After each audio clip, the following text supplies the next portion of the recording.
చపాతీలు మృదుగా రావాలంటే ఈ చిట్కా పాటించండి, ఆ చిట్కా పాటించండి అని చెప్తూ ఉంటారు. అన్నన్ని చిట్కాలేం పాటించాల్సిన అవసరం లేదండి. చిన్న చిన్న చేంజెస్ చేస్తే సరిపోతుంది. మీ చపాతీలు చాలా మృదుగా వస్తాయి. నేనెలా చేస్తానో అలాగా. ఇవైతే ఇలా ముట్టుకుంటేనే విరిగిపోయేంత మృదువుగా వస్తాయన్నమాట. ఫస్ట్ అయితే మనము పిండి తీసుకోవాలి. అందులో నెయ్యి లేదా ఆయిల్ ఏసుకోవాలి. ఆయిల్ వేసుకున్నా, నెయ్యి వేసుకున్నా అంతే మృదువుగా వస్తాయి. కాకపోతే టేస్ట్‌లో కొంచెం తేడా ఉంటది. నెయ్యి టేస్ట్ వేరే ఉంటది గదా! అండ్ ఇదంతా కలుపుకొని సైడ్‌కి పెట్టుకోవాలి. ఇందులో మనము మెయిన్‌గా చేయాల్సింది ఏంటంటే నార్మల్ వాటర్ గాకుండా కొంచెం హాట్ వాటర్ పోసుకోవాలి. అప్పుడు పిండి మంచిగా మృదువుగా అయిపోతుందనమాట. ఒక 10 మినిట్స్ పక్కన పెట్టుకోవాలి. 10 మినిట్స్ పక్కన పెట్టుకొని మంచిగా వీటిని ముద్దలు చేసుకోవాలి. చిన్న చిన్న బాల్స్ లాగా చేసుకోవాలి. చేసుకొని వీటిని మంచిగా పాముకోవాలనమాట. ఎలా పాముకోవాలంటే కొంతమంది ఏం చేస్తారంటే బాగా సన్నగా పాముకుంటారు.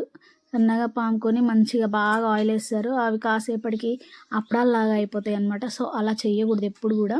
మనం ఎప్పుడూ గూడా మీడియంగా చేసుకోవాలన్నమాట. మరి లావుగా చేశారనుకోండి పైన మాడిపోతా ఉంటే కింద లోపలంతా అలాగే ఉండిపోతది పిండి పిండిగా.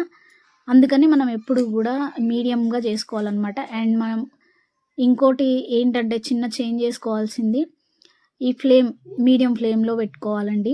హై ఫ్లేమ్‌లో మంచిగా పెనం వేడి చేపించుకొని మీడియం ఫ్లేమ్‌లో పెట్టుకొని మంచిగా అటు ఇటు తిప్పాలి. ఆయిల్ 2 వైపులా ఏసుకోవాలి. అటు ఇటు ఊరికూరికే తిప్పుకుంటూ చేసుకుంటే చాలా మృదువుగా వస్తాయి.